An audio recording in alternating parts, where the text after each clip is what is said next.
কোনো মেয়েকে দেখে তুমি যদি মানসিক শান্তি পাও, that's enough for you.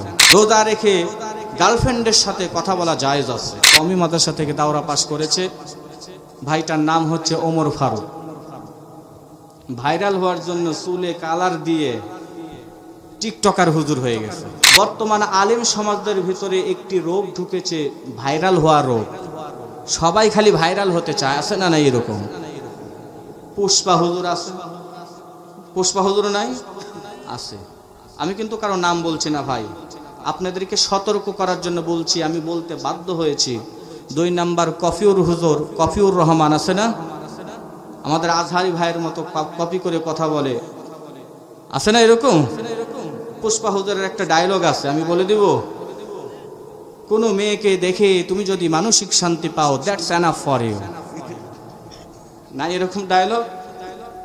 কফিউর Rahman, যুবক ভাইরা বুঝতে পারবে। যুবক ভাইদেরকে আমি বেশি সতর্ক করছি, রোজা রেখে গার্লফ্রেন্ডের সাথে কথা বলা জায়েজ আছে। আরো অনেক কথাবার্তা রয়েছে, আমি বক্তার নাম বলছি না, আপনারা বুঝে নেবেন। ভাইরাল হওয়ার, হ্যাঁ বুঝলে বুঝপাতা, না বুঝলে তেজপাতা, তাহিরি ভাইয়ের ডায়লগ, আমার না। ভাইরাল হওয়া রোগে আজকে আলেমদেরকে ধরেছে। আপনারা 2-1 দিন হলো লক্ষ্য করেছেন, কওমি মাদ্রাসা থেকে দাওরা হাদিস ফারেক, কওমি মাদ্রাসা থেকে দাওরা পাশ করেছে, ভাইটার নাম হচ্ছে ওমর ফারুক। ভাইরাল হওয়ার জন্য চুলে কালার দিয়ে টিকটকার হুজুর হয়ে গেছে। কথা বলছেন? ভাইরাল হওয়ার জন্য টিকটকার হুজুর হয়ে গেছে। যেই ভাইরাল হয়ে গেছে যে আপনি এত সুন্দর কোরআন তেলাওয়াত করেন, আপনি এত সুন্দর আলোচনা করতে পারেন। আগে আলোচনা করেছে 8 বছর না 7 বছর যেন, এত সুন্দর আলোচনা করতে পারেন, অথচ আপনি টিকটকার হুজুর কেমন করে হয়ে গেলেন? সে এখন বিভিন্ন ধরনের লেম এক্সকিউজ দেয়। লেম এক্সকিউজ মানে হচ্ছে খোরা যুক্তি, এগুলো সে দেয়। কিন্তু জাতির সামনে তার মেসেঞ্জার বলেন, তার যে চ্যাটিংগুলো আছে, সে অনেকের সাথে কথাবার্তা বলেছে, যা ভাইরাল আমাকে হতেই হবে, এগুলো প্রকাশ হয়ে গেছে। এখন মাথার চুল সুন্দর করে কেটে জাতির কাছে খালি ক্ষমা প্রার্থনা করছে, আমাকে মাফ করে দেন, ক্ষমা করে দেন, হ্যান তেন হাবি যাবে, আমি ভালো হয়ে গেছি। এগুলো সব হচ্ছে ভাইরাল হওয়ার ধান্দা। কথা বলেন ঠিক কি না? আপনারা মনে হয় কথা বুঝতেছেন না।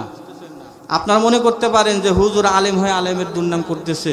প্রিয় ভাই, রাসূলের একটা হাদিস জানেন? 3 শ্রেণীর মানুষকে আল্লাহ পাক জাহান্নামে আগে দিবেন: আলেম, শহীদ এবং দানবীর। আলেম, শহীদ এবং দান, যারা দানশীল ব্যক্তি, তাদেরকে দিয়ে আল্লাহ পাক জাহান্নাম উদ্বোধন করবেন। এটার এক্সপ্লেইনে আমি গেলাম না। সর্বপ্রথম যাবে আলেমরা জাহান্নামে,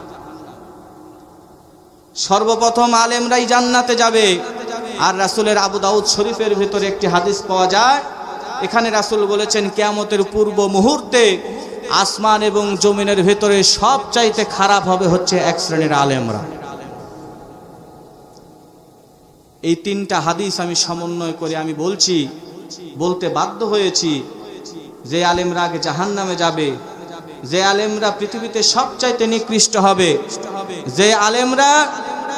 যে আলেমদের কাছে মানুষ ভালো কিছু চায়, যে আলেমরা হকপন্থী আলেমরা সর্বপ্রথম জান্নাতে যাবে, সেই আলেমদেরকে নিয়ে আজকে আমাদের কিছু বলার দরকার আছে না নাই?